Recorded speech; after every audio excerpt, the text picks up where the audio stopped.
Silipin na natin ang presyo ng gulay sa ilang pamilihan sa Quezon City kasunod ng pananalasa ng bagyong Maymay at Habagat. May unang balita live si Gabriel Gonzalez. Gabriel, nagmahal ba? Maris, mataas na nga ang presyo ng gulay, ng ilang gulay mula sa Benguet na ibinabagsak dito sa Juliana Market sa Quezon City. Dahil umano sa bagyo, ayon nga sa ilang nagtitinda na ating nakausap, hindi pa man bumabagyo ay tumaas na ang presyo ng mga gulay dito sa pamilihan.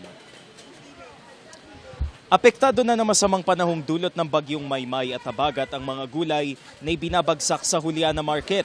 Ang ilang nagmumula sa Benguet, tumaas na ang presyo.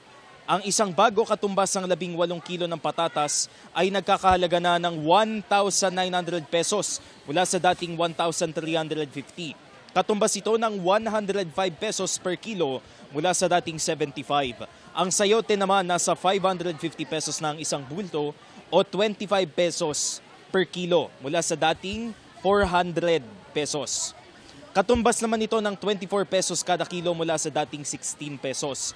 400 to 600 pesos na ang wholesale ng carrots mula sa dating 300 to 500 pesos. 60 pesos per kilo ito mula sa dating 50 pesos. Habang ang labanos nasa 450 na ang wholesale mula sa dating 350. Lumalabas na 45 pesos per kilo mula sa dating 35 pesos ang presyo nito. Ang mga gulay naman na nagmumula sa Bulacan at Nueva Vizcaya, hindi pa tumataas ang presyo kahit umuulan din sa norte. Ayon kay Alma Ferrer, hindi kaagad mararamdaman ang epekto ng bagyo sa presyo ng gulay mula sa kanilang pinagkukunan.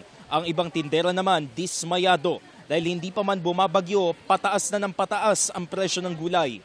Talong-talo rin daw sila dahil mas binibili ang mga imported kaysa mga lokal na gulay. Narito ang kanilang mga pahayag. Mga 5 araw, pagtagulan, saka po tumataas. Sa ngayon, di pa po. Hindi ko lang po alam kung bukas tataas na. Luya, 120, yung big po, 125. Yung medium, 120. Yung pipino, 50. Sa bell pepper po, 130. Sa beans, 90. Kamatis namin, 70 retail. Ang orsil namin, 65. Pag minsan may dumating dito na marami na mga carrots, gano'n.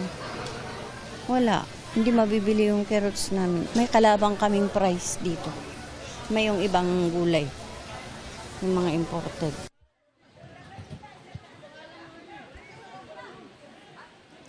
Mariz, ang Juliana Market dito sa Balintawak sa Quezon City kung saan tayo nakatayo ngayon ay bagsakan ng mga gulay mula sa Benguet, Nueva Vizcaya, Bulacan at Batangas dito kung kaya't mas mura ang mga gulay na nabibili sa nasabing pamilihan.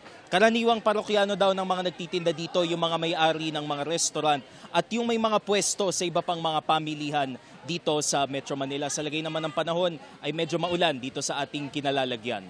At yan ang unang balita mula rito sa Quezon City. Gabriel Gonzalez, GMA News.